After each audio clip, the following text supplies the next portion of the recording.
Hallelujah, praise the lord. मसीह यीशु में आप सबकी सलामती हो। तो खुदा के पाक कलाम में से आज हम पढ़ेंगे मुकद्दस मत्ती की मार्फत लिखी गई अंजील, उसका 8 बाब और उसकी 1 से 13 आयत तक पढ़ेंगे। और यहाँ पे हम पढ़ेंगे यीशु एक आदमी को शिफा देता है, और जिस आदमी को खुदा यीशु मसीह शिफा देता है वो कोढ़ में मुब्तला होता है। फिर यीशु एक रूमी सूबेदार के नौकर को शिफा देता है, और इस सूबेदार का नौकर जो होता है, इसका खादम जो होता है, वो फालिज में मुब्तला होता है और नहायत ही तकलीफ में होता है। और यही वो रूमी सूबेदार है जिसके बारे में खुदा यीशु मसीह ये भी कहते हैं कि ऐसा ईमान तो मैंने इसराइल में भी नहीं देखा।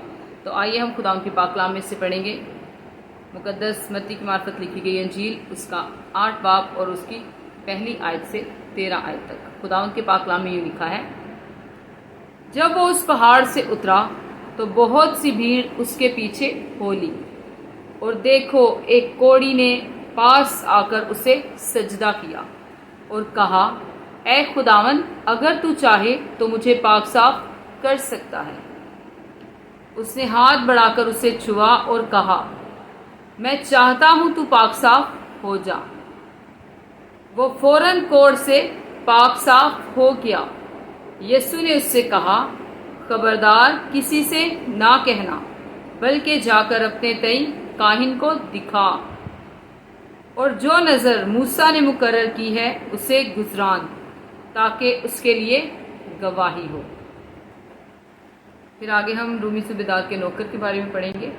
और जब वो कुफरनहूम में दाखिल हुआ तो एक सूबेदार उसके पास आया और उसकी मिन्नत करके कहा, ऐ खुदावन, मेरा खादिम फालिज का मारा घर में पड़ा है और नहायत तकलीफ में है।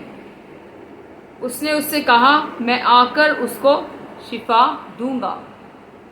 सूबेदार ने जवाब में कहा, ऐ खुदावन, मैं इस लायक नहीं कि तू मेरी छत के नीचे आए, बल्कि सिर्फ जुबान से कह दे तो मेरा खादिम शिफा पाएगा, क्योंकि मैं भी दूसरे के इख्तियार में हूँ और सिपाही मेरे मातख्त हैं। और जब एक से कहता हूँ कि जा तो वो जाता है, और दूसरे से कि आ तो वो आता है, और अपने नौकर से कि ये कर तो वो करता है। यीशु ने ये सुनकर तवज्जुब किया और पीछे आने वालों से कहा, मैं तुमसे सच कहता हूँ कि मैंने इसराइल में भी ऐसा ईमान नहीं पाया।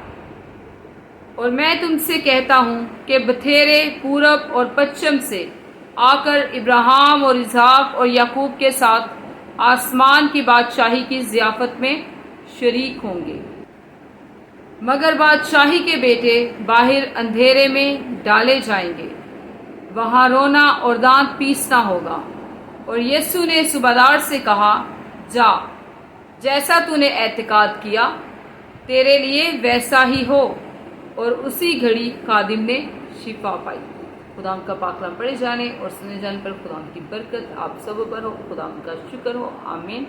हमेशा शाद रहें, आबाद रहें, और जैसे जैसे खुदा आपको तौफीक दे, खुदावंद की खिदमत के कामों को करते रहें। और अगर आप डेली बेसिस पे खुदा का कलाम सुनना चाहते हैं तो उसके लिए मेरे चैनल को सब्सक्राइब कर दें, वीडियो को लाइक कर दें, और साथ ही शेयरिंग का बटन भी है, अगर उसे भी आप दूसरों के साथ शेयर करके दूसरों के लिए बरकत का बायस बनना चाहते हैं तो इस वीडियो को दूसरे के साथ भी शेयर करें, ताकि वो भी खुदा का कलाम सुन के इसके वसीला से बरकत पाएं। आमीन। God bless you. Praise the Lord. Hallelujah.